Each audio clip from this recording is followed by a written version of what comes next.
I just stack half the hours. I just stack half the hours. We keep it lit and enlightened. She just be fighting the vibe. Open your eyes. Matter of fact, open your thighs. Sorry, not one of those guys. Maybe let's talk cause I'm shy. I just want to see in your mind. You know I know it's that time. I need advice. Maybe just changing my life. I swear that women's my vice. Men are from Mars. He tripping. I put that on guard. I got the digits, but I am not calling. Wizard at night. This be that forum. I'm just stacked with that. Sunshine after that. Just stacked with that. Sunshine after that. So yeah, you know, I had a conversation with her, but it's like the signals is always crossed. I mean, like, I say yes, cause she asked me to say yes. And then she's like, I didn't want you to say yes. I wanted you to understood that a yes was required to answer the question. I was like, what?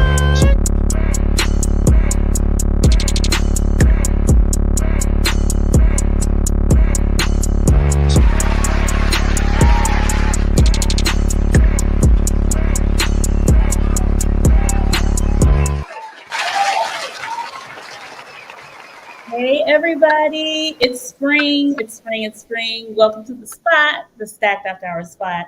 I am your host, Natalie Cosby, and welcome to the show for Grown Folk Talks. Tonight, we are doing something a little different. We're doing like a little bit of a couple's middle first date. It's called Middle Age Love. We are talking to a brand new couple that is in their relationships and they are in the throes of it, and we're going to introduce them soon. Along with my beau, Keith Walker. So we're going to have a good conversation tonight. So y'all get those fingertips loose, get those cocktails, because we hear your questions and comments on tonight's show. And here at SAD, we keep it lit and enlightening. So let's get into it.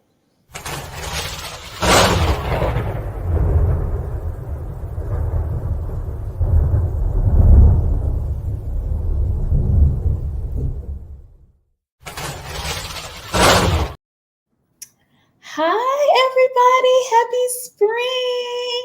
We have our for the first time, I've had my man on here talking about us. And then we have a brand new, beautiful couple.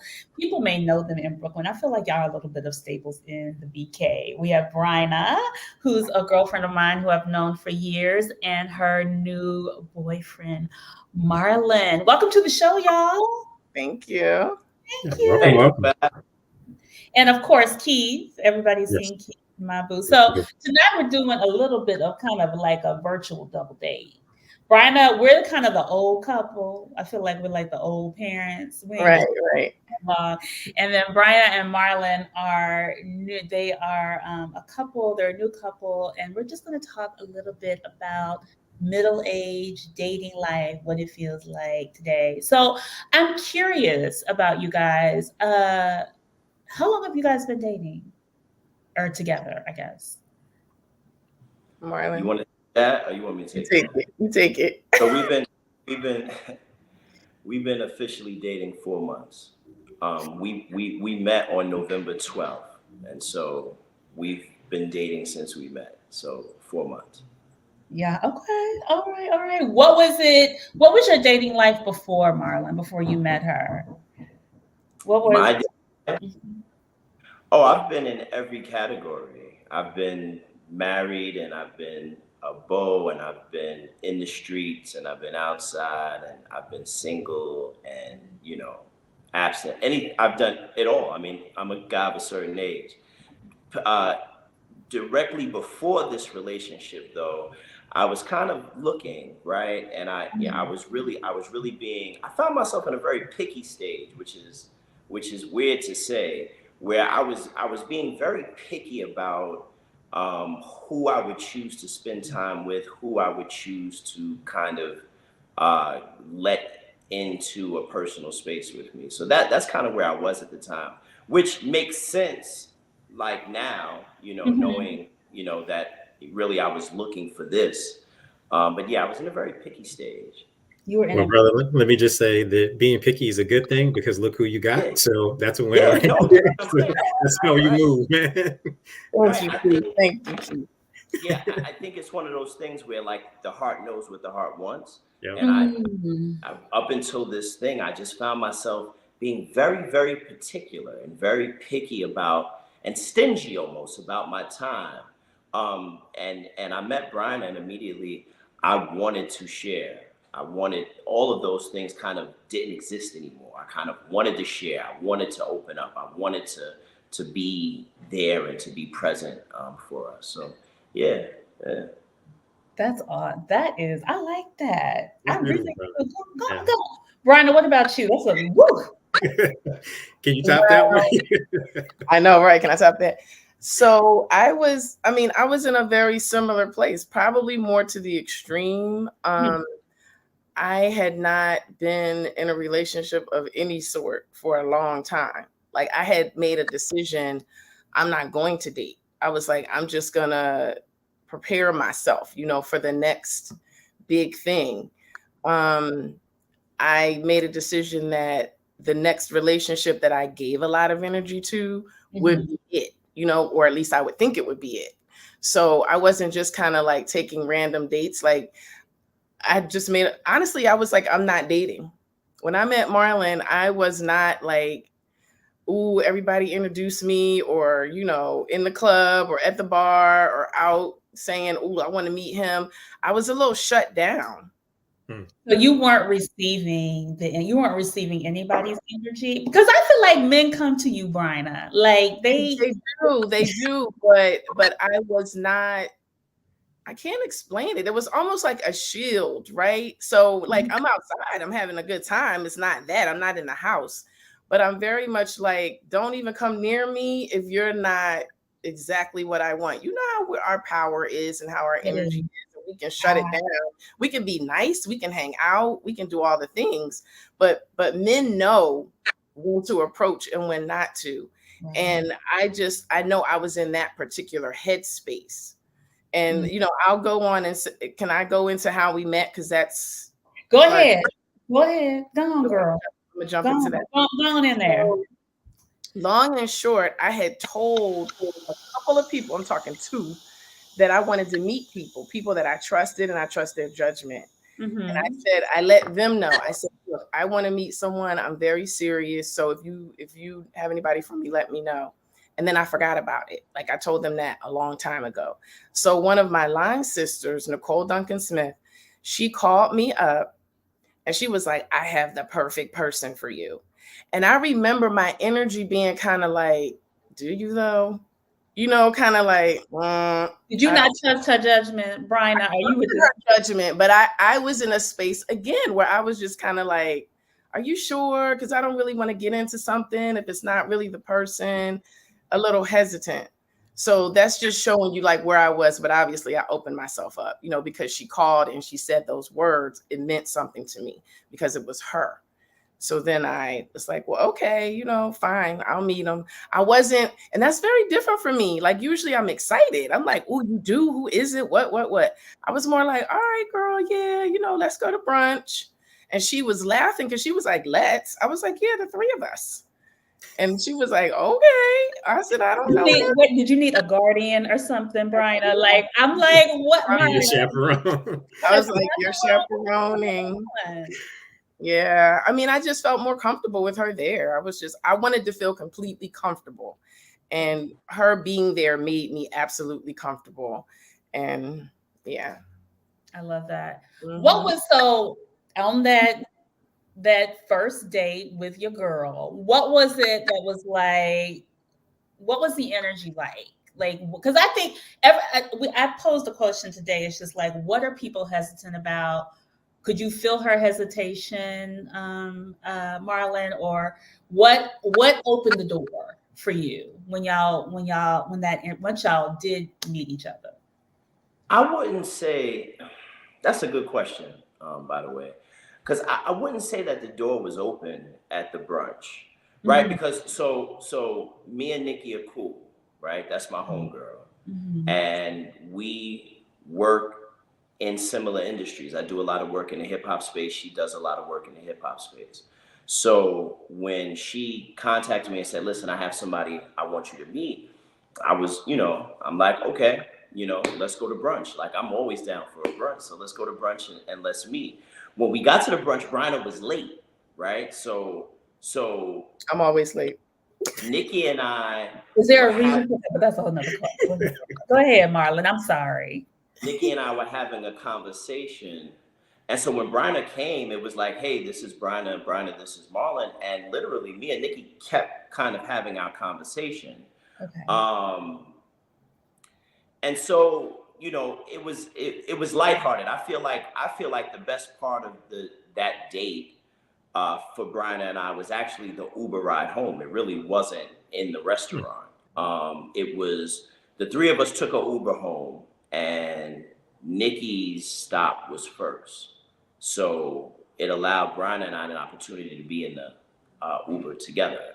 And that's kind of where the connection happened. I mean, there was connectivity at the brunch, but again, because of the paradigm, the three of us, it kind of was like friendly. Like, if you go to brunch and your homegirl brings a homegirl type of thing. It wasn't a love connection. It wasn't like breaking the ice. Right. I thought she was beautiful. I thought she was intelligent. I loved her t-shirt. She had a Queen and Slim t-shirt on from the movies. I loved her t-shirt. So I loved her vibe. I loved her style. But it wasn't until that Uber ride where we really started to have one-on-one conversation. Got it. Cool. So do you guys, let me ask this, Nat, real quick if I can. So do you guys find that it was easier? Because you sound like you were kind of both guarded into that conversation. So having kind of a buffer there helped smooth it over? Or what was different about that than any other dating experience? It helped me. It helped me because for the reason that I said. And what was great was that the two of them talk a lot, right? They're very talkative.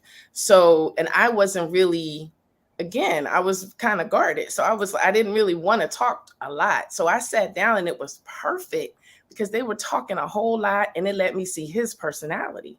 Like, I had a front row seat. Like, I was like, oh, this is great. I don't really have to say much. Of course, I said a couple of things, but they were just going back and forth about hip hop and all kinds of other stuff. And then he made a joke. He was like, all right, Nikki, I love you, but the next date you're not coming, and then he said to me, or I don't know, you said to us, you were like, we're going to drop Nikki off and then me and you were going to ride. Like, he was very intentional about that so that we could talk. Yeah. Or we could have like a moment, alone or whatever. Mm-hmm. Yeah. And for me, I wouldn't say I went into it guarded, because I really didn't. But what I will say is it actually is a good thing when you have someone who you both have in common in a space when you meet. Because like Bryna said, it gave her an opportunity to kind of just feel my energy without being alone, right? Like, without that forced. Like, when you go on like a blind date, it's forced, right? So you're sitting at the table, I know you, you don't know me, right? But because Nikki was there, it gave Bryna the opportunity to still have her reservation, like still be reserved, but to experience who I was right in front of her with someone that both of us are very familiar with. It was a good thing. It was a good thing. Somebody said, do me and Keith have similar relationships? We met actually through this platform. Yes. On Zoom. I called him, and I was online dating. I was like, this is not going to work. This is going to really be short-lived because I don't have the first of all, the interaction through text is terrible. Yes. And that's how I started this. And it was actually Valentine's Day weekend how we met. And actually, Keith was not technically divorced. Right. So I was like, call me when you have moved out. Exactly. So, it was, we went on one date, we really vibed and I really liked him, but I was like, we had to put it on pause. Yes. So he asked you on a date when he was still married. He did. Yeah. Yeah. And I talked about it. We talked about it too. And what was I'm curious. I mean, I might. I guess my. You're a little nosy. No, Brian, we know who you are. It's all good. He's actually, he came onto our podcast and everybody was like, who is that? I said, I need to get to know him. So every lady pump your brakes. Like, I need to make sure, like, I want to check him out before y'all, y'all start. I got first dibs. First of all, they thought he was 13 because he's older than me. He looks way younger. But anyway, it was funny because I think our first conversation, he's like, I have something to tell you. I'm technically still married. I moved back in for my daughter. He gave me all the details. I was like, okay, thank you for being transparent. Mm-hmm. Within the first breath, but I don't date married men. Right. Ever. I have never dated a married man. And I was just like, but I really like you, but I need for you to move out. Right. And let me know that you're going to file. And he was a man of his word. Mm-hmm. I was like, all I can see what happens. Right. But it literally maybe took you moved out in 4 months? Yeah. That was about 4 months. We had spoken. Right. Was there any contact during that time? We went out on one date. Yeah, we talked. We talked, but Brandon, her, she's not a texter, so it had to be phone conversations. So. Right. I didn't see each other. Yeah, no. I love it. I love it. Not at all. Not at all. But I was going to say, but to that point, though, it having these kind of conversations, to your point, it wasn't like, and I think Marlon, you touched on it. It was different because there was no pressure to try to meet anybody or to say, okay, yeah, we're dating now. Or trying to get to know you. I got a chance to see who she was as part of the show. And then she got a chance to see who I was as part of answering some of the questions in the show. So it was actually really more organic in that sense that there's no pressure. Kind of like you said, you just get to know. And that part was cool for me. I think it's important that especially women hear both of these stories, because the fact of the matter is boundaries are important, right? And when a woman sets boundaries, the man who wants that woman is going to accept those boundaries and overcome those boundaries. And that's why it's important. Like, not setting boundaries may seem fun. You could be a good time girl or a good time guy, but in order to really achieve something that's substantive and foundational, boundaries are important. You're right, Marlon. I like that, Marlon. And I think, I think a lot of people at this age, we're guarded, but we don't have clear boundaries because we're not, you know what I'm saying? So it's like, and I guess that the question to you guys, like, Brian, you said you were guarded. Mm-hmm. But what were you clear about? Like, what started to peel off for you? When did the armor start to peel off? And were you able to like establish some sense of comfort and boundaries as y'all got to know each other? Yeah, well, what I want to say is, to be fully transparent, I didn't have boundaries before. I was just kind of like dating, you know what I mean? Like letting my whole self show, giving my all to, as soon as I liked you, I was like, okay, the best thing to do is for me to be genuine and to be open. And I thought that was good. Even saying it now, I think that's a good thing to do. But for me, that kept getting my feelings hurt and it kept getting my heart broken. So this particular time, when the way that my, attitude and constitution was when I met Marlon was very, very different than it had ever been. I was in a space where I was just like, I'm not taking any shorts. Like, I was like, this is what I want. And if you ain't it, then bye. I don't care who you are, what you got, what you look like. And I don't know where that came from, to be honest with you. I think I just kind of took time to focus in on kind of like self-love, and not wanting to be played with and played around with. And I even like, this sounds real corny and made up, but I read a book on boundaries. You know what I mean? Like, I knew I didn't have strong enough boundaries. I know I had some kind of boundaries, but usually when you don't have boundaries in your romantic relationship or some part of your life, you don't have them anywhere. So I was like, all right, let me get really grounded in what boundaries are. And all of these things unfolded right before I met Marlon. And he could tell you what, I don't know, his side of the story. I'll say that. Like, what I think the funny part is, Marlon, you talking about me giving you an ultimatum like day one. I did the thing that people say don't ever do. You gave him an ultimatum.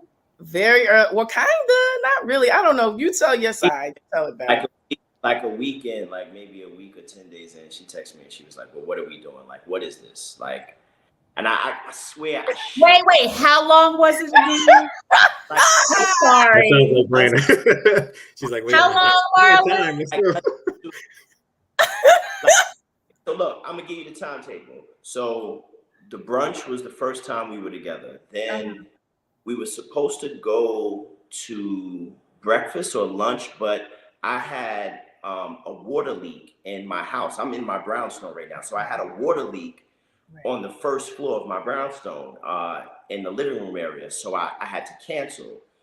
Then we went to Paulette's for breakfast on a work day. I had to work, but we connected and we went to breakfast. And it was after the breakfast where she was just like, "Well, what are we doing? Like, what is this? You know, like, are you, you know, what are we?" I don't have the. I You don't go have together. Exactly. It sounds like Brandon. What are we doing? But this was the other thing. So she challenged me. She challenged me in that regard, like, "Well, what are we doing?" But then she also was like, "You not being vulnerable. Like, you ain't opening up. You're not vulnerable. I need you to be vulnerable. So look, you don't like call me when you want to be vulnerable." Type Wow. like she challenged me to open up. You know, like. Okay.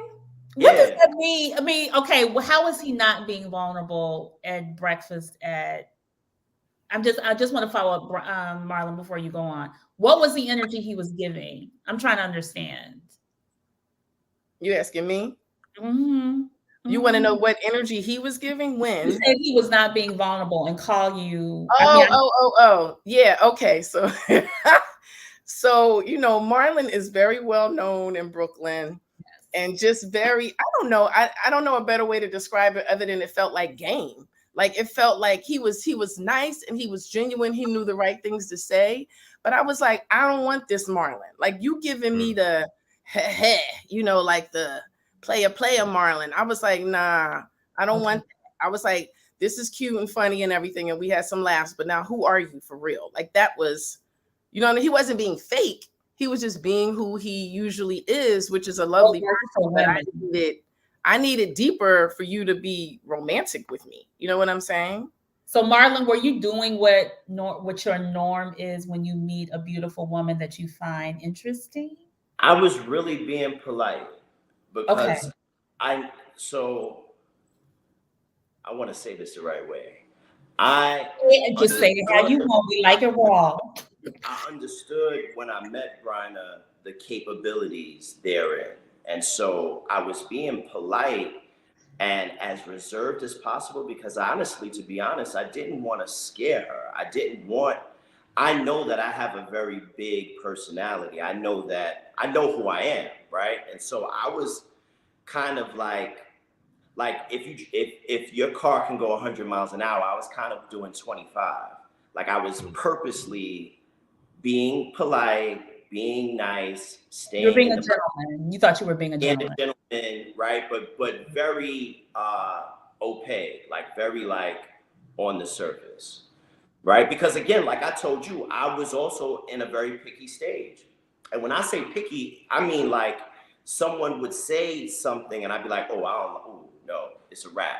Or, you know, like I was very picky. And so because I was being very picky, I was kind of just like really trying to tread lightly in this, you know?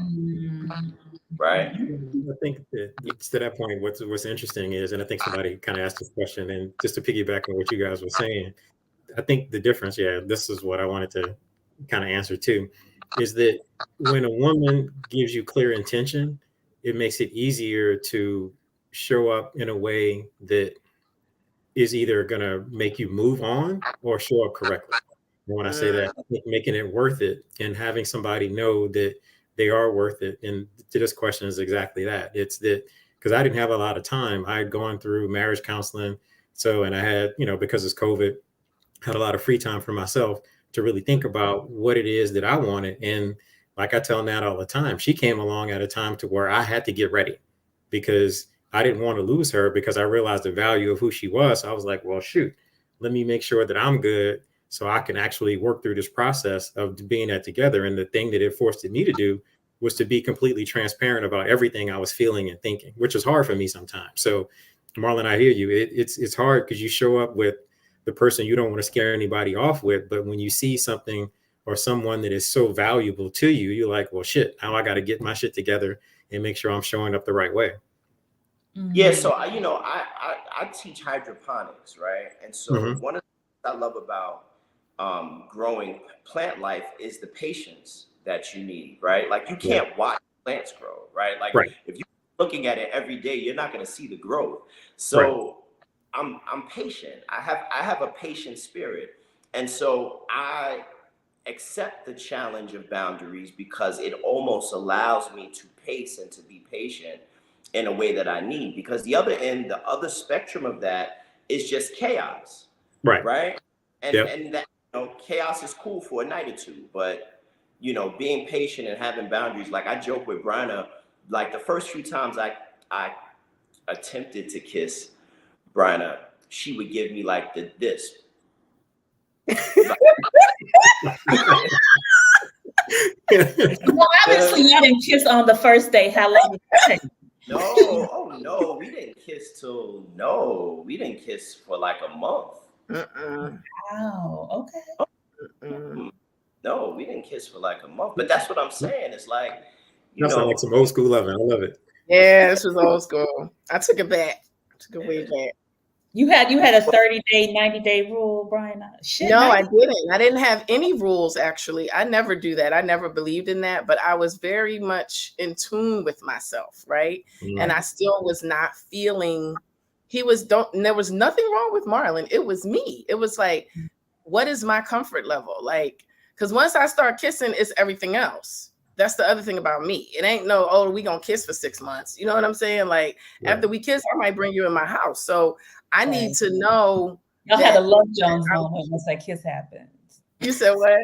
I call it the Love Jones moment. You kiss at the door, you be like, I ain't gonna let you in. Wait, come on in. Right. That could go down. And then I didn't want, that clouds everything. Like, again, what are we trying to do here?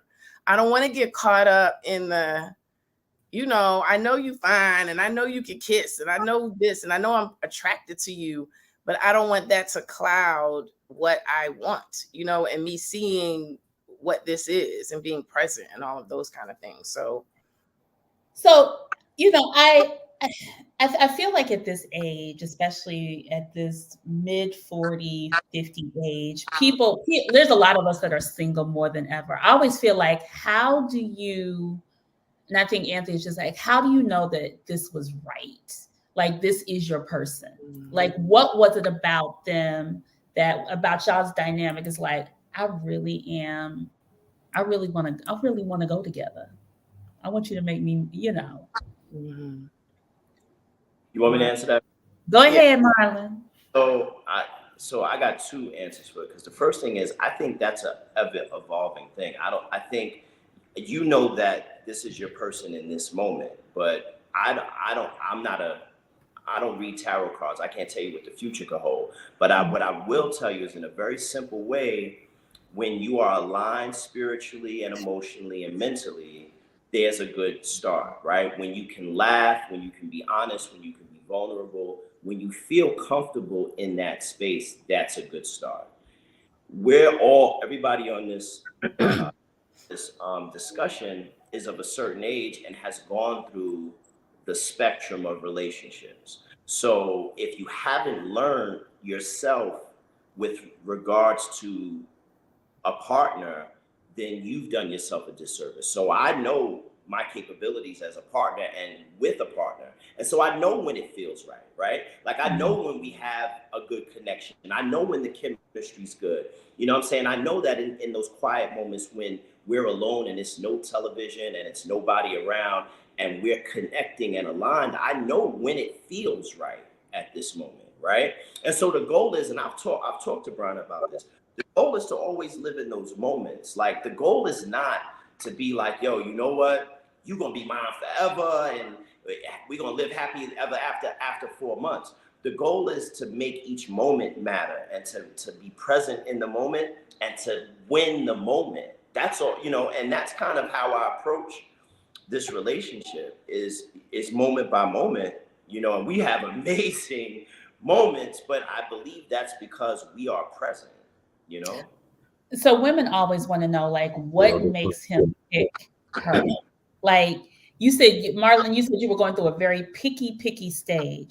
What were the special qualities about Bryna that made her stand out above the rest?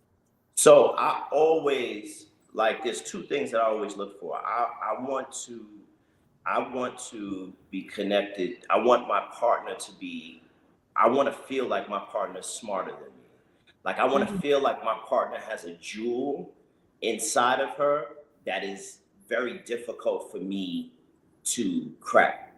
Almost impossible, right? So intellect and mental acuity is a challenge for me.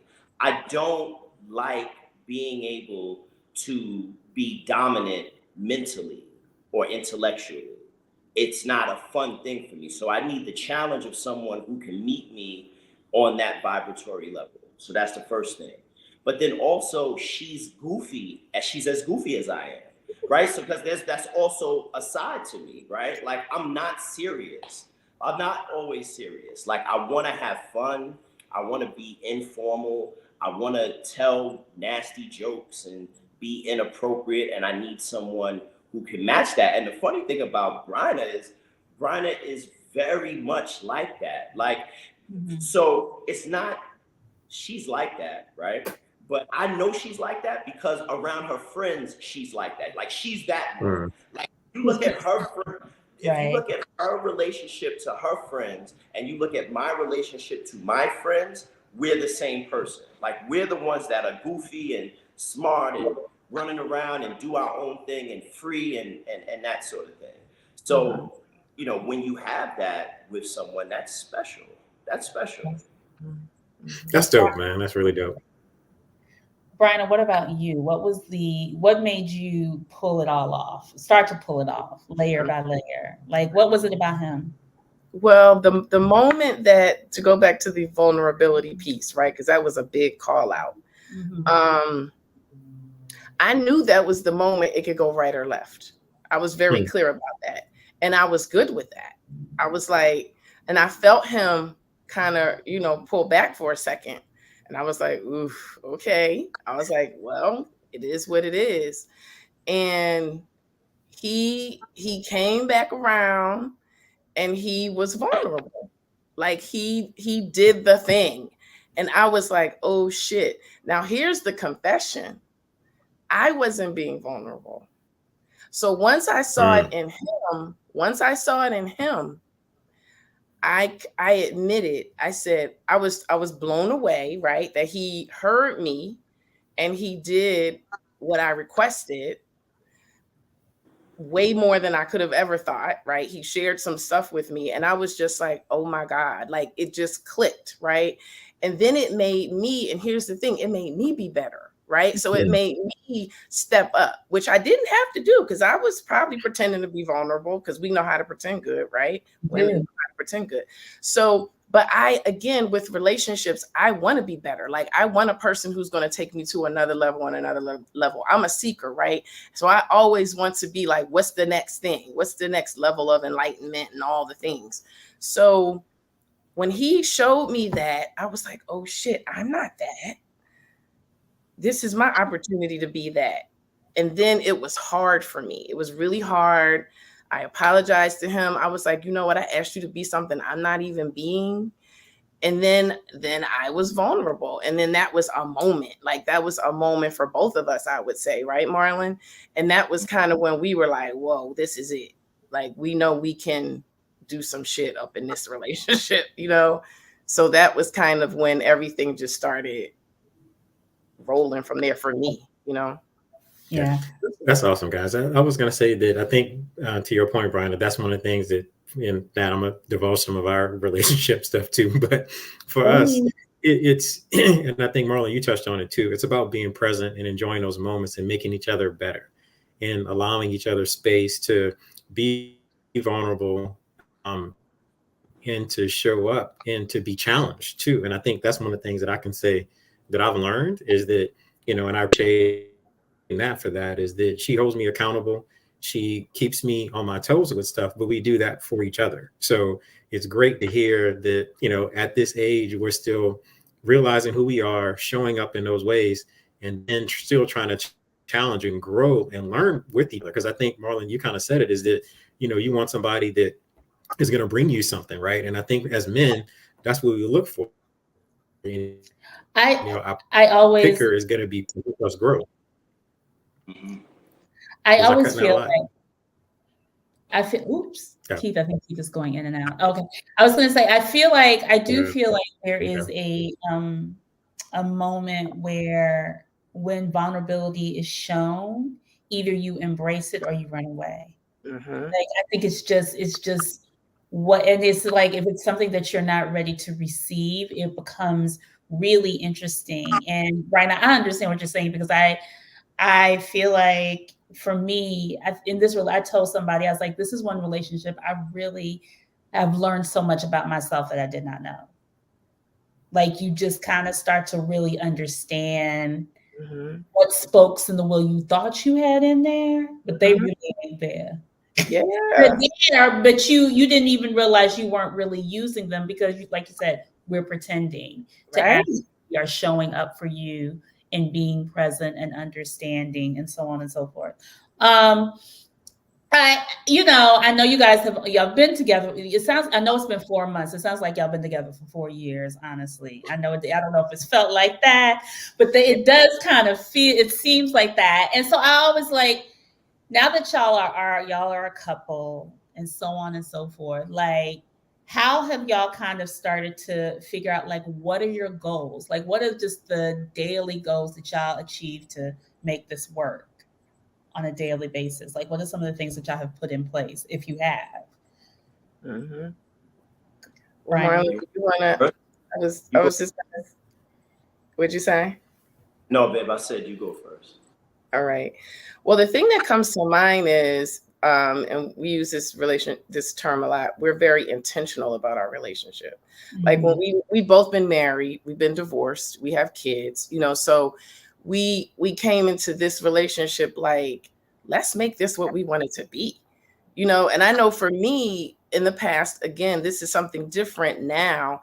In the past, I didn't think about stuff like that. Like, when I met somebody, I loved them, we had a relationship, and then we didn't. You know what I'm saying? It was never like, let's chart this path and let's make these goals and let's build. We use those terms, but do we really do it? So that was what we did. That was very different. Like, sat down, talked about what we both want, made a plan, put timeline, made a timeline, like different concrete things with each other. Marlon, do you want to jump in? Okay. I'm gonna be honest with you. I'm gonna answer that, but just give me 20 seconds to say this, because you were talking about the vulnerability and people not being vulnerable and people pretending. And the fact of the matter is, you can go an entire lifetime dating and never be vulnerable. You can go an entire time dating and never be real, your real you, especially as a Black man, because a lot of times Black women don't really want you to be vulnerable. They want you to be accessible to their needs, but not necessarily, don't come home with all your shit type thing, right? So as a man, being asked to be vulnerable is a very, very endearing and considerate thing to me.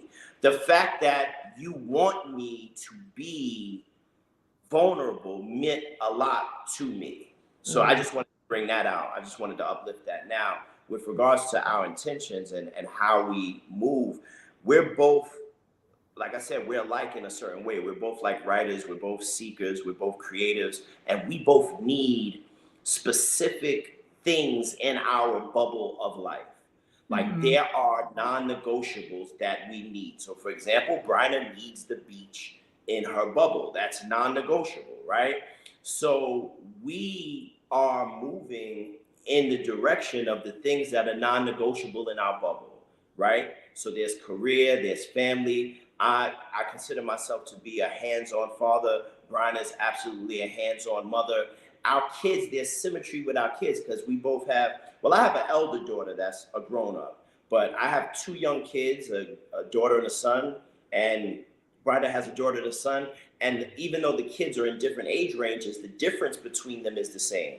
So like my daughter and son's age range is similar to Brida's kids' age range, right? So there's things that I do, or like I'll send her pictures or whatever, and she'll be able to kind of be like, oh, I remember those times. Like this is, you know, like she'll be able to relate. So being very intentional about what our bubble looks like, how our kids meet, you know, the things that we do on a day-to-day basis, right? Like physically, mentally, spiritually, like again, not getting too macro, but really just paring down what the day-to-day looks like. We started a calendar, a scheduler, so that we know what one another is doing. She fills it out way more than I do, but you know, it ain't gonna be I'm hollering right now. Why? Because me and Keith have been trying to get a calendar for the Exactly. last. No. It's so, but he's like, Natalie, that's one of our challenges. But Right. continue. Yeah, but you know what? Do it, right? Just do it. And both of you guys are not going to be the same at it, right? And that's okay. Right. Yep. So, you know, if you're not as great as it at it, you know what I'm saying, then you'll, you know, but do it because it really makes life easier, right? Mm-hmm. Even things like we're on Life 360 together, so we can see where one another is, right? And honestly, that's a thing that some people be like, oh, well, why y'all got that? But right. Or how you, like, why you, a lot of people are surprised. Like a lot of people are like, Really? Why do you not have that? I'm sorry. Why do you not? I'm like, why? Like, I mean, I guess go ahead. I'm never gonna be somewhere where I don't want my lady to know where I'm at. Like, yes, I agree with that. That's not who I am. That's and why. it wasn't. I didn't tell him to do that, by the way, because I know people are like, "Well, what'd you do? You asked him to put it on." Exactly. I'm sorry. I know we get off. Who suggested that? Who suggested the 360? I don't want to. Let me tell you what happened. I had 360. He had it too, but I didn't know. One time it was something where you shared your location or I shared mine. So then it was a joke like, how long did you share your location? 1 hour. Exactly. So we had that big joke like, you ain't seeing my location indefinitely. Like it was all these jokes. And then one day I think he made his indefinite. And I felt the way. I was like, oof, do I want him to know where I am all the time? Like, that's a lot. And then I was like, you know what? Why? Like, what's the big deal? So I made my my location indefinite. And then I knew I had the app 360 for the kids. And I was like, oh, do you know this app? You should get on this with us. Like, it was very loose. You know what I mean? It wasn't like, get on here because I need to see where you going and you come home. I guess the bigger question is, how often do y'all check it? Yo, I'll be honest with you. That's a bigger question. It's not whether you're on it. So Life 360 gives you, right? So like when someone leaves the house, it'll tell you Bryna left the house, right? If you go to a familiar check-in spot, it'll say Marlon is at Peaches. But I don't check it. You know, I don't check it. I don't feel a need to. It's okay, like, Marlon, if you be checking it. Ain't nobody know. So good, bro. I'll tell you a story right quick. Bryna ain't bumping into nobody from her past. like that ain't, believe me, that ain't. I'm playing. He ain't checking it. I'm checking it. Okay. Yeah, I'm just kidding. Sometimes, but he's always in the same place. So I it's check it whatever. for my mother more than I check it for anybody. Like I got my mother on Life 360 now. You know, my mother's blind, but she still walks everywhere. So like I'll check it for my mother like way before I'll check to see where Bryna is. Bryna's an adult. She can go where she want to go. Right. Exactly. And that's what I say too. True. Yeah, that's how it works. But it's funny though that you guys had that, because I think that was one of the things in our relationship that was an adjustment is, you know, I've been married before, so I'm used to planning and saying, okay, I'm going to be here. This is where I'm going to be. This is what I'm going to do. And for her, it was like, oh, okay, you need to know where I am. Not really, but yeah, I would like to know to make sure, especially if it's going to include me. I need to know ahead of time that, you're making plans and it include me. So those are the things that we have to start learning in our relationship, that how to communicate those kind of activities to make sure. Because Natalie, I mean, Brandon, she's a free spirit. She's going to go where the wind Right. goes. And if And the mood I was strikes her and her just brain saying, triggers on something, boom, that's where it's at. I think you know what it is. Natalie, just real quick. So Natalie, for you, so it took you a second, huh, to be like, oh wait, I gotta check in. You know what? Yeah. I went out to, it was over. It was, now we're living together and we could talk more about that. But one of my girlfriends was like, you got to go home. I'm like, girl, yes, I got to go home. Like, I cannot. And I was like, Exactly. start calling. Like, at first I wouldn't call. Keith was like, okay, it's 8 o'clock. I haven't heard from you. He's like, you are not, and it's not like Right. I was doing anything. I'm just Mhm. running my mouth, talking to friends and not considering him. So that was a learning curve for me, because I've always, and this was my own thing that I had to own with how I was moving forward. I always had one foot in the door, one foot out the door with most of the men I dated, waiting for the bottom to fall out. Yeah. Both feet are planted and I am present and fully like engaged, involved, intentional. But I realized my intentions were not, they were never structured. I was always like willy-nilly. So it was not cool. And I had to check myself on that to understand my own accountability with that, because it's easy to do. And I was going to say, that's really, thanks for sharing that, because most times women think that's men. It's usually the man side, right, that has the one foot in, one foot out in the street, not in the street like, you were just doing your thing, living your life, right? I was a female version in the street, but it's okay. But I love that Keith is like, well, babe, where are you? Like, you didn't even tell me, like, did you say, what am I having for dinner? Like, did you check in? Did you, and in a loving way, not like I'm looking for you or where are you, but just that's a relationship couple thing, to make sure that everybody is good throughout the course of the day or whatever. Mm-hmm. Yeah. It's these being in a full on like relationship where you have to be accountable is completely different. And I think the other thing is like people are always like, well, I want this part of the relationship, but I don't want that part of the relationship. And I'm like, I mean, there's no formula, but I feel like if you're wanting something that's worthwhile and worth your time, and that's where you want to be, it requires a little bit more of you. So, y'all go together now. What do y'all do for fun? Because I looked at y'all's pictures. I was like, they're so fun, happy and cute. It was so like interesting. It looks like from camping to balls. I saw y'all at the Coleman's ball. It was cute. But I was just like, what is the energy that people see when they see you? And then what is the energy just between you guys when you're by yourselves? Marlon. My life is fun, Natalie. My life is fun. Every day of my life is fun. My children have fun. My lady has fun. Every time I wake up, I look to enjoy life. I'm happy. I'm blessed. I live in abundance. You will never find me negative. You will never find me as moping around or in a space of distress. So what we do for fun is we live. Like, we live. We eat and we go out and we laugh and we drink. We probably drink too much sometimes, but that's all right. That's part of life. But I think it's a state of being. It's a state of being, right? Mm-hmm. I saw a friend of mine today. I didn't even tell you this, Brian. I saw a friend of mine today, and he was like, him and his wife was sitting in a Vietnamese restaurant on DeKalb the day that we went to the Mexican restaurant. Remember? Mm-hmm. Mm-hmm. So friend of mine and his wife was sitting in a restaurant at a Vietnamese restaurant, and they saw us.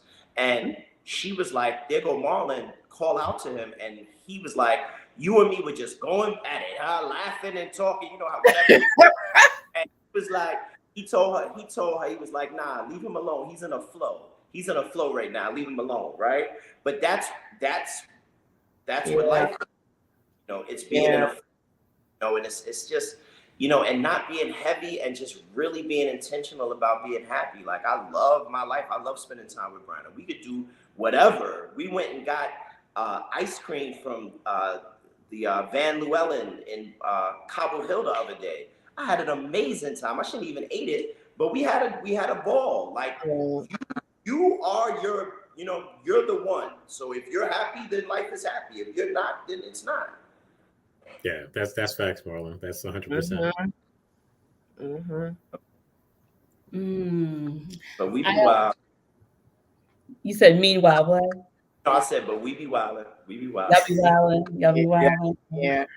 And I just want to say about that, you know, I want to thank him for that publicly because, you know, I get a lot of laughs too, Nat. You know, we have a good time and kiki and laugh and hang out and everything else. But Marlon takes it to a whole other level for me because that idea of literally what he said, you are it. Like, you wake up happy. It doesn't matter what is on the schedule of your day. It's an amazing day. So, and I don't know that I ever took it that far. You know what I'm saying? I think I would wake up and be like, okay, I got to turn in this project today, you know, and have like a mood about that. But really it is you. It starts with you, regardless of if you're going to Fiji or if you're going to the grocery store. Like, it can still be a great, fun day full of high vibration and great energy because that's where you are.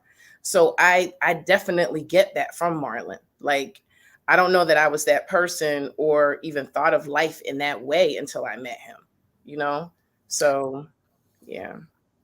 I like that. I do like that. I think we learn so much about ourselves I know I learn more about myself when I'm in a relationship. People are always like, I got to be by myself and figure myself out, but putting it into action and actually like living it out and having it reflect off of somebody else is always an interesting dynamic because you understand how the person that you're intimate with and you share certain things, like your majority of your life with how they receive you. And you know what you're giving off and what you think you think you're giving off, but not. Right. I have a question. Okay. I was going to say the only thing I was going to echo on that part, Nat, I think that's the one thing that I've learned being in this relationship is not necessarily about being present or not, but just understanding that how I'm reflecting to you and being able to take that back in to ask you, okay, well, what are you getting from my energy, to Marlon's point about how that's going to work? And I think that to me is probably the one thing that I've learned a lot. Going in and out again. Sounds like it. That's okay. A little bit. So yeah, it's my computer. I don't know. I think I need to restart it or something. Anyway, go ahead, Brian. I didn't mean to interrupt you. No, I wanted to ask you both a question. Natalie, how long have you guys been together? We met in 2021. So it'll be 3 years in June that we were officially dating. And I know you just recently moved in together, but my question is always, and I just want to preface this with, I was married for 10 years, so I know what it is to be in a long-term relationship, but I feel like it's different when you have children versus when it's just the two of you, right? What makes it not mundane? Or is it mundane sometimes? You know, we had this conversation the other week because we are out of Brooklyn. We're in a new environment and we're trying to find our rhythm, right? So we're coming out of our mundane stage of settling into a new space because I told him, I said, I don't want it to become stale. I want us to be able to get back to what we were doing in Brooklyn and finding our rhythm. And I was like, no matter where we are, we have to find our own spontaneity. Like, we have routine things that we do. Keith works really hard and he works a lot.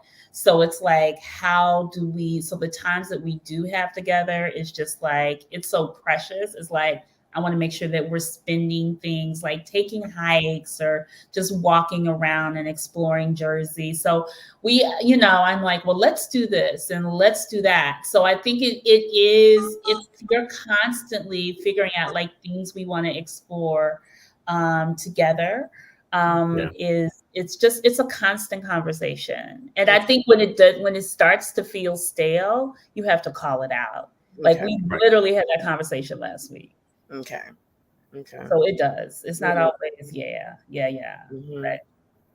Yeah, I'm when I see couples that have been together for a very long time, particularly when their kids are gone or they don't have kids all the time, I'm always curious to know, like what keeps it spicy. You know what I mean? Because I know there's ebb and flow. Yeah. And I think I guess, I mean, like I said, I've never been married. I don't have children. Keith has 3 kids. And I think the youngest is 17. But, I mean, we are constantly, but I have a huge family, so they're like children. Sorry. But they are huge. But they are. But I feel like we are just constantly, we move around a lot. Like we're constantly going somewhere, and a grown daughter. Yes, Anthea. Yes, exactly. And so we're just constantly moving. But so our downtime sometimes to me is our most enjoyable time. When nobody is around, we can just hang, we can watch TV, or we can go out, we can do certain things that just get us back to us. Right. Yeah. So like to that point, we made it a point to have Friday night is like our night. That's like our date night to do whatever we're going to do together and try to do things different. Normally we wind up going out to dinner because we're both foodies, but we try to either go dancing afterwards or just go and explore so we can do something different. Yeah, it's the simple things. So you guys both have children. Are y'all thinking about moving in together? Have y'all had that? I mean, I know it's 4 months. Are y'all having that conversation already? Absolutely. Oh wow. Absolutely. Blended family. How does that work? How does the blended family? Has the kids met each other yet? Yeah. Okay. Yeah. So I think leadership is important in how it works, right? Kids lead, they follow your example, right? Like if you treat them with love and kindness and consideration, and they act accordingly. So our children have met. My daughter wants Brian's daughter to babysit her, and she asked me. In fact, she asked me today, "When's Debbie going to babysit her?" My kids know that I love them to death, and so they know that anybody that I bring around them is of quality, and if Daddy loves them, then they're going to be open towards them. So we're definitely talking about moving in together, because at this big old age, what are we going to do? We're going to date forever, like do y'all have a time frame on it? You got to put big goals. You got to have large goals. You got to have big challenges, right? It's not, and that breaks up the mundane. That breaks up the spontaneity. When you got a big goal in front of you, that causes you to move, right? And it also shows what you are with regards to connecting with a partner. Like, where are you going to move this thing to? Is it just here and now it's like stagnant, or do you really want the world for us? I want the world for us, in a real way. So yeah, we're absolutely talking about moving in together. Yeah. I was going to say, I'm looking forward to that. And the funny thing is, so our kids are very different in age. Okay. Mine are on their way out the door, 14 and 16, and his are younger, 5 and 8. Right. So it was like a little bit of a jolt for me. I was like, ooh, I never thought, right? That wasn't a rule or anything that was written down for me in terms of like, a lot of women are like, nope, I don't want a man with kids this age or this age. That's me. That's you. Sorry. I mean, whatever. Continue, but okay, all right. But I never made, that like specification. So when we started getting serious, I was like, oh, wow, I'm going to be helping to raise 2 more kids, like a full lifetime, and I had to really sit with that for a second. It wasn't a make or break thing. I just had to let it soak in. You know what I mean? Because I had not really thought about it. I was so busy. When you have teenagers, you're like, woo, how much longer? How many years? It's on the countdown. Exactly. So I had to shift my whole perspective to, okay, this is what it is, So now I'm looking forward to that. I'm looking forward to us all living together and being one big family. Like, I love the idea of that. Is it work? Absolutely. But I'm looking forward to that. Yeah. You know what's funny? I love listening to Brian and other parents who have teenagers that think that when the teenagers leave the house, it's over because They're It not. ain't. plot twist.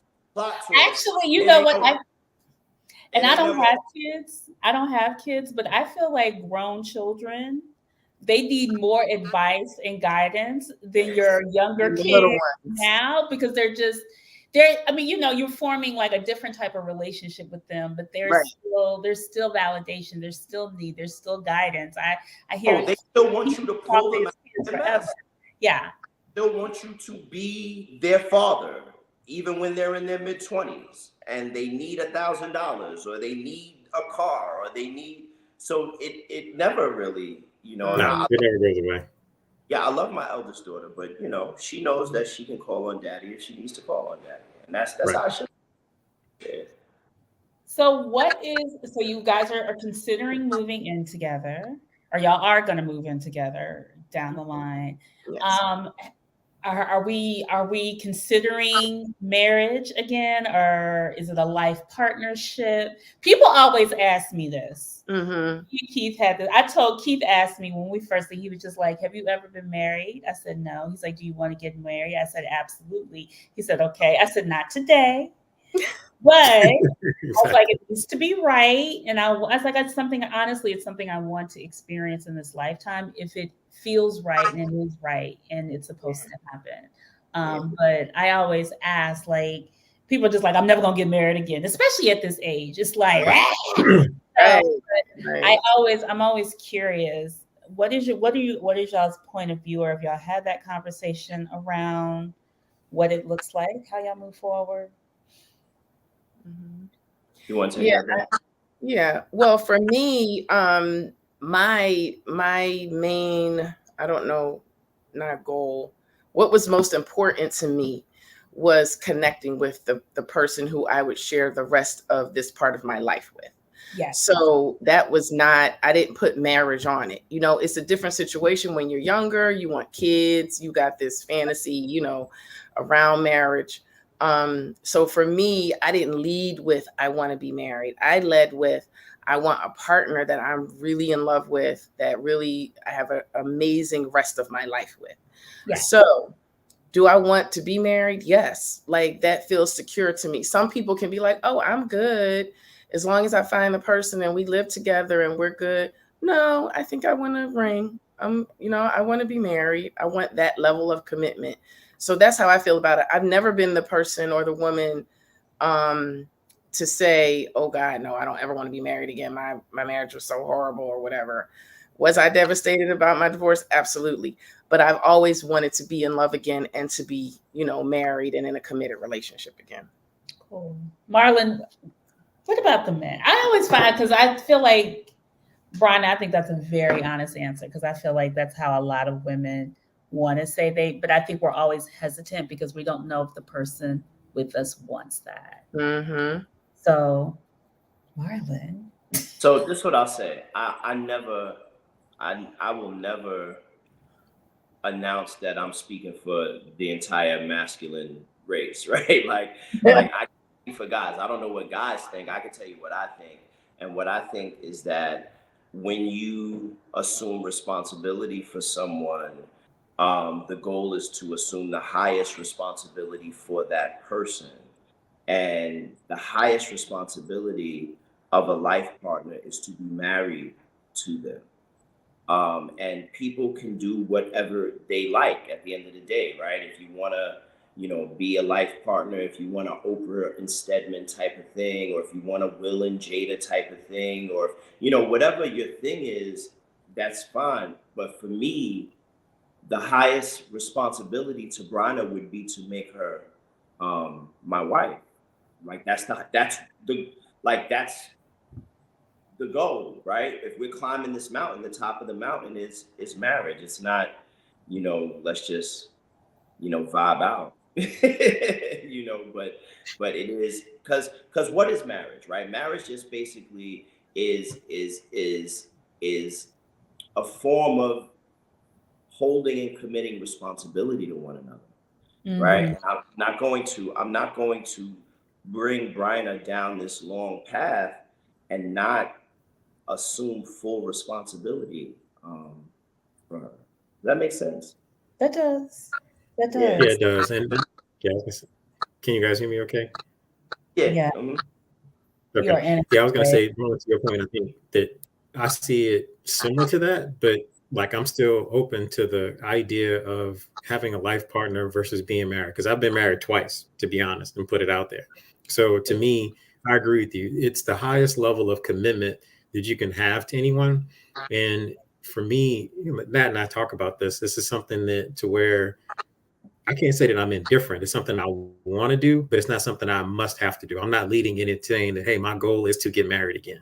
You know what I mean? My goal is to enjoy my life with somebody and enjoy my life with Natalie specifically, and make sure that we're good together and we'll continue to grow through that process. If marriage happens to be part of that journey for us, then it is. If it's not, then it's not. But yeah, I do. I mean, ultimately where we are now, Nat, you know this, we talk about it. But yeah, I would love to be married, and it's just, we have to go through some more processes to make sure that we get there and achieve that level. But you know what? And again, patience is important, and kind of pacing yourself is important. Yes. Because we Americans, we have this tendency to want for things that we're not necessarily ready for. So Exactly. like we want a $100,000 car we can't really afford. We Right. want $1 million home we can't really afford. And sometimes we want the marriage that emotionally or mentally we can't really afford. So Exactly. the goal really should be to enjoy your moments and to build yourself to the point where marriage is the natural next step.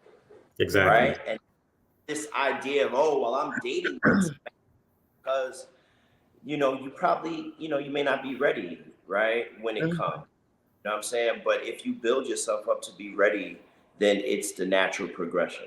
And that's how I approach this. Like, I'm not, we're not talking about marriage today, like in terms of tomorrow, but yeah, there is a timetable that exists for her and I where we bring ourselves into the natural progression of being man and wife. I had a quick question for Keith about being married twice, and does that play a role in maybe a little bit of hesitancy, or a little bit of not hesitancy, because I know you're very rooted in how full disclosure, Natalie, but I didn't know if just the constitution of marriage, if you feel like, does this thing, I don't know, give you pause, you know what I'm saying, or make you feel like every time I choose marriage, it goes a certain way, you know what I mean? And that's 100% correct. And what Marlon said is exactly what my thing was about the timing of it and being rushed for it. So the first time I got married, it was because, not met, but this was my high school sweetheart. We were great friends. And then I had a kid, in between while we were dating each other. And then I was like, okay, well, now I got to do the right thing and make sure that he has a home. So I got married because I was trying to prove and fall into that line to say, yep, and here's the time to get married. And to that point, I had a time clock in my head, growing up in the South, you're supposed to be married by the time you're 30, right? So I'm like, yeah, why not marry your best friend? So that was the natural thing that I thought was the right thing to do. Turned out that we're still good friends, but we weren't good to being married to each other. So it's, how do I say it? And in my second marriage, it was more about the natural progression of things to get to now we're at this stage to say that, hey, we're good to get married and we're good. But when you don't grow together, things fall apart. And that's exactly what happened. So to your point, yes, I 100% agree. There's some hesitancy, not necessarily because I'm afraid of it, but because I've learned the things that I had to go through that I should have been ready for, to say that I want to be married and I want to make sure that I'm doing it the right way this time. Mm-hmm. Wait, you're muted, Natalie. Still muted. For I guess for a person who has not been married before, what is the, I mean, this is probably a long question, but what is the process for you guys to even be open again to receiving somebody and even considering that? Does that make sense? Yeah. How, in other words, how could you even be open to it? Right. How could you even be open to someone like Marlon, or maybe even Keith be open to someone like me? Because Keith, you literally, it was a split second. Yeah, Like it was yeah, a blink of an eye before some people will be like, they'll look at that and be like, that's crazy. A lot of people right. look at me and Keith and be like, that's crazy. He hasn't had a moment to breathe. Right. Honestly, Right. right. So I always, it's just like, how do you, the process of understanding your mistakes? I mean, even when you have a bad breakup, you need a process to understand, like, what do I not want to happen again? And what do I need to look for? Like, what was that process for? Yeah, let me start answering that, because I think I probably had the fewest time in between being married to being in our relationship now. I think it starts with understanding yourself, understanding what your triggers are, and understanding what your mistakes are, and also understanding what you did well, and trying to make sure you focus on that to say, okay, here's where I did a good job at, right? And here's where I didn't do internal clock to say, okay, well, here's what I need to do to get myself ready to be back at that space. So to your point, I think, Natalie, that's why, we talk about stuff, and I appreciate you, because I can be vulnerable to explain what I'm thinking and feeling. Even when I'm not ready to say it, sometimes you'll tell me, are you okay? And you check in with me to see where things are. So I think it's having a partner like you that really, it makes it easier to get to that place a lot faster than it would be to say, okay, well, if I was really concerned about being married to you or making that next step, like we wouldn't be living together. It would not even happen. You know what I mean? So it's those things, that seeing those day-to-day moments, being present for each other, and being comfortable moving forward together makes it easier to say, yep, this is a natural progression. This is where we're going to wind up at. And I'm all brought in to being able to do that. And that's why I say it's a little different than anything I've ever experienced, to be honest with you. I can't say it's a little different. It's very different than anything I've ever experienced. So for me, it's just, I don't know how else to say it, but it's taking time to check in with myself to understand what it is that I'm feeling, and being able to give that a voice to you so you can understand where I'm at, so we can work through it together. Does that make sense? It does. It happens. I agree. Yep. How do you, I think the question is just like, how do you guys manage each other's emotions and expectations, especially when you're bumping heads? Like, I think that's always the challenge. We're gonna start to wrap it up, and Brian and Marla, if you have any other questions for us, you can ask us. But how do you guys manage each other's emotions and expectations when things don't go right? Or if y'all had that moment yet? Oh yeah, we've had moments. I think that I just think, and even listening to Keith and even listening to you, Natalie, I think that we don't breathe enough. Like, we don't give each other grace enough. Like, it's very easy to place blame, or to be accusatory, or to blame someone else for how you feel, but we don't. So to answer your question, right? When we, how I manage Brianna's emotions is I don't look to manage her emotions, right? I look to listen and to be present when she needs me to be present, when she feels a way, and for me to be understanding of how she feels, but also to state how I feel, and then to let it go, because, it's not, we haven't had something that has been so egregious that I can't let it go the moment we discuss it, is what I'm saying. Right. So, and I really feel like that's the position that one should take, right? If you love someone, just because you love them don't mean that they're going to be perfect. Just because you love them doesn't mean that they're going to always be correct, or they're always going to be healthy, or they're always going to be and do right by you. But when you love someone, in spite of those things, you learn to be committed to the love of that person. So right. I don't manage Brian. I don't want, I'm saying, I don't want to manage expectations. I don't want to do that. I just want to be present. And when these things happen, I want to present in a present way where, yes, I will absolutely state my position on it, and I will listen to your position on it. And then I want us to move away from any of the blame game, or it's your fault, or it's my fault. I don't want to play those things. Right. And, I have to say that for me, that's why Marlon is a good partner for me, because I'm emotional and I wear my emotions on my sleeve, and I want to be free to do that. I don't ever want to feel, and I knew this before Marlon, I don't want to be, or I want to be in a relationship where I can be free to be who I am, which is an emotional person, which is, not necessarily all over the place all the time, because you don't want to be that for yourself or for anyone else. But when I am feeling a way, or when something bothers me, I don't want to feel not comfortable enough to express that. You know what I mean? Or not comfortable enough to be emotional. So, and I'm also the same way in terms of letting things go. I'm not grudgeful. I'm not vengeful. Like, I'm very much like, I can have a full-on argument and then within a few hours be like, let's get past it. And that's with anyone. So I think that's what makes Marlon and I a good fit, because we're both very much into, okay, I'm going to say my piece. I'm going to say how I feel, but then let's move past it.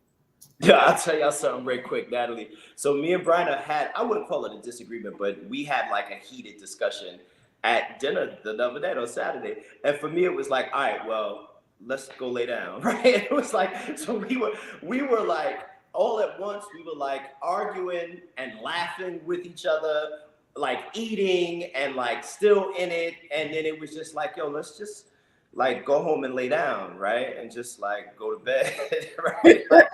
I just want to be next to you. Like, that's funny, because life is too short, man. Yeah, life right. is way too short. No argument is that serious. Right. I mean, if it's that serious, then y'all need to it needs to be a continuous conversation. But I agree, like there has to be, sometimes you forget what you're arguing about. Mm-hmm. I'll be like, wait, what did I say? Like, how small it is, how you realize how small it is. Or the bigger thing you've been holding on, it's something small, but there's other shit that you've been holding on to, and you bring it into the conversation. It's just like, right. Yeah. Mm-mm. But the other thing that I wanted to also, I just wanted to just underline what Marlon said about being committed, right? Because once you're committed to a thing, it's almost like come what may, right? And that goes back to the being secure in the relationship, that, okay, I can be me. I can say how I feel. I can say if a thing bothers me, or if a thing is, rubbing me the wrong way, because I know we're going to get over this. I know we're going to talk about it and move past it. So I think that the issues come in relationships when you don't feel comfortable saying how you feel. And that happens all the time. You're like, oh, if I say this, he's going to feel that way. Or if I share this, she's going to be mad, or just whatever it is. But you have to do that. Like, there's no way to get through a relationship and for it to be smooth again, unless you release and, ebb and flow through arguments and ups and downs. Yeah, I agree. I always say it's a continuous conversation until it's not, right? It's a conversation. It's listening. And I think that's the other thing I said. Some people just don't absorb. Me and Keith were having a conversation about marriage, and I had started to create all these other limbs that never existed, that he never said. But because I was watching Love is Blind. Exactly. Natalie. I mean, honestly, I have to, like, my mind goes in directions that just did not need to go. And Kid is like, hold up. Like, what are you talking about? I was like, exactly. Like, just pull me back, hit me over the head with a club, and I'll be like, I'm good. But to your point, I think that's, and Marlon, you said it too, it's about giving each other grace, because sometimes we get shit in our heads and it gets tangled up in all this other stuff. And then when it comes out, to your point, Brian, it may be in a ball of emotion. So it's really about being able to sit back and saying, hey, you know what? Let that process over there. Let me make sure that I'm present. I can still understand what's going on. And then just show up and say, hey, do you need a hug? What is it that we need to do? What's going on? What else is, let me try to understand what it is that you're feeling, right? Because And that's why I say it's so different for me now, because 20 years ago, I definitely was not that person. If you come in with me with all the emotions, either I'm going to shut down or walk away. Right. And that was my natural man response to say is fight or flight. But now I'm like, okay, well, yep, this is what we're doing. Hey, I'm cool. Let's figure this out. You need me to do something? What do we need to talk about? What is it you're feeling? And just start asking open-ended questions to really understand what's really going on and what's being presented to me to make sure I'm being it the right way. So it's different, I think, being at this age. And I think that's the one thing I value now about it, is because it never comes out in such a negative way to make me wrong about something. It's always trying to understand, or at least expressing what she's feeling, but it's not about, and I think Brian, you said it too, it's not about being right or wrong. It's just saying what's going on and what you feel. Somebody said this is a healthy ass panel. Thank you, John Logic. My final, any questions for us or her? Yeah, I want to. You go first, because I got to get the charger for this thing. You go first. Okay. I want to know about the moving in. I want to know about the decision to move in. I want to know about when each of you had to let go of your spaces. I think, Natalie, particularly you, I don't know if you've ever lived with anyone, but like, what was that like? Releasing that freedom, so to speak. Get her fixed. Yeah. So I haven't lived in New Jersey since I moved to New York. And I've always looked at Jersey like, right. So me and Keith, when Keith was just like, you know what, I've been married twice. You've never lived with a man. You want, like, let's move in together. And I was like, okay, well, I can keep my place in Brooklyn. And my girlfriend was like, no. Right. You need to like be in it. Right. She's like, this is where the relationship is going to like really develop, and you understand if this is something you want to continue long term. Mm-hmm. So when I, the thought of it in my lifetime, I never thought I was going to live with someone, but I was just like, you know what? Not unless he was, we were married, and I had this whole narrative in my head, but I was like, shit. I was like, I don't even know how many more summers I have left. So let me be steadfast about this and be intentional. I do love this man. Brooklyn will always be Brooklyn. I can let go of a space and access. And I had to surrender in myself all the things that I thought were important. Not saying that they weren't important, but just like, this is a new journey. This is something I really want to explore. This is something where I'm learning about myself, and I want to continue it with him, because he's such a pivotal part of my life, and it's helped me grow up in a lot of ways. I was just like, I've lived such a selfish, and not in a bad way, but just a selfish, because I have an attribute. It's always been about me. So I told him, I was just like, Keith, I was like, okay, I am going to do this. We were looking in Brooklyn. I was like, I don't want to spend I was like, actually, I want to move out. He's like, you want to move to Jersey? I was like, yeah. And so we ended up finding a space in Jersey. He let go of his place. I let go of my amazing apartment with a backyard and a washer and dryer, which you rarely can find in Brooklyn. But I was like, we're going to let it go. And, let God, let's just let the universe take us where we're supposed to be. But it was a challenge, because I was just like, I don't know who I'm going to be with him. I don't know how I'm going to show up. Am I going to act out? I'm crazy.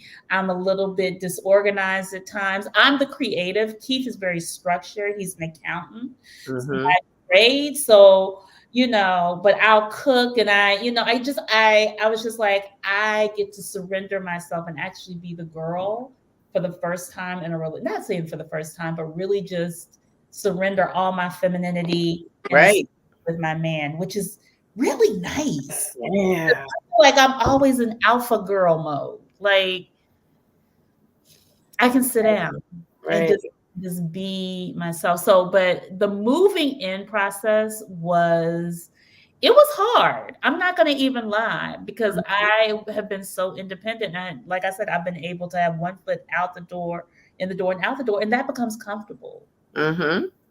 It becomes very comfortable, but it's very, it was a safe space. So this is I'm in probably one of my most vulnerable points in my life I've ever been, and I love it. Well, good for you. That's a big deal. Keith, what did you see? What did you see from your side about her? Yeah, I mean, everything she just said, it kind of echoed, because I would always ask her, and Natalie, remember this, that I'm like, are you sure you're ready to move from Brooklyn?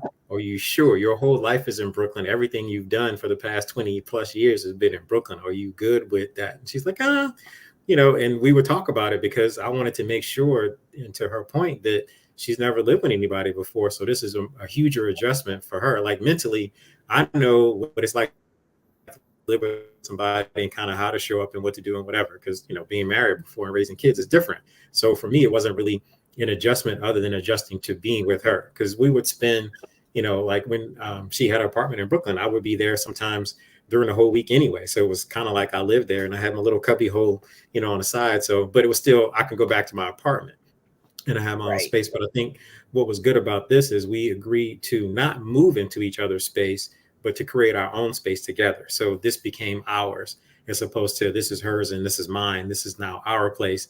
And then we get to decorate it how we want it. We get to set it up how we want it, and it reflects us. So I think that to me was a great spot. And I would suggest that to a lot more couples too, is that don't try to move into each other's spaces, especially if you're used to living in your own space for so long.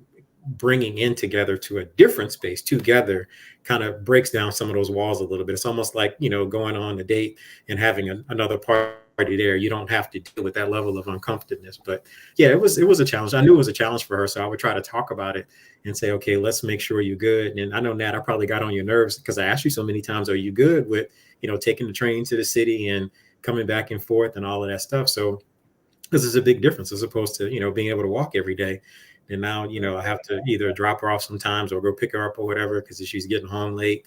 And it's an adjustment, right? So I think for me, everything she said is exactly what I saw. And I appreciate her transparency for it and being able to be vulnerable with me in that space, because I know it's not easy, having, like she said, never been living with anybody, to go living with a man now. And now you got to be not only present, but also say, okay, well, now we got to plan out dinner. What are we eating for the week, as opposed to, oh yeah, let me just go get some Grubhub and just think about myself, as opposed to figure that out. So those kind of things are adjustments that she had to deal with, which I totally appreciate and recognize. Mm-hmm. And I was going to say, Natalie, you had a double whammy, because you had to leave Brooklyn and you moved in with someone for the first time. So it was that's like two major things. Yes. So it is. Bravo. It is. It was good. I think also Keith having 3 kids, he lived like he had 3 kids all the time. He was always in daddy mode. And I was like, okay, I'm not your child, but I am your woman now. I know you take care of me and I appreciate it, but yeah, I have to dial it back sometimes to remind myself of that. I mean, we die in like bulk. It's only 2 of us, but we're gonna have to do a follow up, because I know Montana's like, you are over time. Right. I do want to talk to you guys in 6 months. Okay. Absolutely. This is exciting. It is. Right? A little bit. And Mr. Marlon Rice, you got a whole lot going on. I didn't realize you were the founder of Good People NYC. And and he stands with the community to reelect Stefani Zimmerman to state assembly. And as a driving force for the good people of NYC, Marlon lends his steadfast dedication in championing community progress and empowerment. And that's why he stands with Ms. Stefani. So join us for the petition party with Marlon Rice and stand united behind Stefani Zimmerman to ensuring voices are heard and our community thrives. Volunteers, it's something that's going on this Saturday, the 23rd. Yeah. So I'm going outside. Can you guys hear me? Yeah. Can you guys hear me? Yep. We can. Yes. You probably can't hear us. We can hear you though. You can keep talking. We can hear you. He's trying to. I can't hear you guys. We can hear you. Yeah, how's it though. now? Yep. Okay. So yeah, I'm somewhat of a community servant. I love my community. I was born and raised in Bed-Stuy, Crown Heights, Clinton Hill. And so I think that Black male leadership is important, especially in politics. And so, yeah, I support Stephanie Zinnerman in her re-election campaign for Assembly. And I'm going to be outside. We're going to do petitions this Saturday. It's real simple. 15 Where brothers, exactly? and we're going to go out and we're going to petition. Where? Just all around Bed-Stuy? Is it all around Bed-Stuy? Can you hear? He can't hear me. Can you hear us? Yeah. Oh, okay. On Tompkins Avenue at Brooklyn Blend. Okay. All right. Brooklyn Blend. I love that place. Yeah. Yes. Owned by Black men for Black men. Bryna. Yeah. Marlon, I'm proud of y'all. Y'all better get it. I wanted to say, I had one more question. Wait. Montaigne, one more thing. Please. He's just shutting everybody down. Y'all get off. One more question for them. People are looking, what advice would you give folks who are out here dating now, who want to meet y'all, who want to meet their person? Who want to meet their person. I think it goes back to I know people have heard this a million times, but you have to know what you want and you have to stick to that. You got to know when to walk away, when it's not what you want, and again, I can witness to not walking away, like knowing when a thing doesn't feel right. Like you're like, this ain't really what I want, but then you still stay in it. You have to first know what you want, first know yourself, right? Who you are, what you like, you don't like, what you need, and what you can do without. Then know what you want, right? Whether it's micro or macro, like either way. And when it's not it, take an L. Yeah. I think it's that simple. It sounds really easy, but it sounds like boom, boom, boom, but it's not necessarily, but that is the key. That's the key right there. You don't waste time. When it's not a thing, you're like, okay, I'm not wasting time on this. No hard feelings, but this is not it. So let me just keep it moving. Even if it's moving to the next person or just moving to a space by yourself for a little while. You know what I'm saying? I love it. Yeah. Bryna, can y'all join the after party for 10 minutes? Yeah, I'll join the after party. Yay! All right, y'all. This was good. Because a lot of questions came in. This was good. Thank you so much, guys. We will see y'all in the after party. Watch the show. They're gonna come back in 6 months. We want to see what's going on. Yes, we'll come back in 6 months. Okay. So Marlon is asking about the after. There's another link for the after party. Yeah, it's the Zoom. Okay, perfect.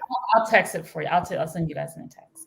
All right. See you guys later. See you tomorrow. Thank you. Bye. Bye. Good night, folks.